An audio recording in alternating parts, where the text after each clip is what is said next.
In Kourou, elements of the next Soyuz launch are being assembled. Galileo satellites 7 and 8 will soon be sent on orbit. The Galileo program is solidly back on track for its deployment phase. At the end of 2013, Galileo successfully completed its in-orbit validation phase, when ESA tested the system extensively using a mini-constellation of 4 satellites. The first fixed position based on Galileo signals only was a historical moment.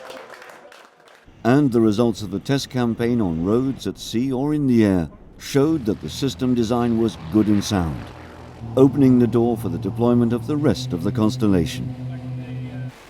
Last August, the launch of the first full operational capacity satellite suffered from an injection anomaly, the 2 satellites being sent on an elliptic orbit instead of the circular one. Hopefully, after intensive work, both satellites have been recovered. They're now on a quasi-circular orbit where they are tested to confirm that they're working perfectly. Analysis is ongoing on their future use in the overall Galileo system. That allowed a green light for continuation, in particular the launching of satellites 7 and 8 here under preparation in Kourou. During this deployment phase, Europe will be procuring another 22 satellites. Of course, as the constellation is completed, Galileo's overall performance improves in terms of accuracy and availability. Therefore, Galileo's early services could start based on 12 satellites. When fully deployed, the Galileo system will be made up of a 30-satellite constellation associated to a major ground segment. The provision of improved navigation services relies also on the deployment of ground stations.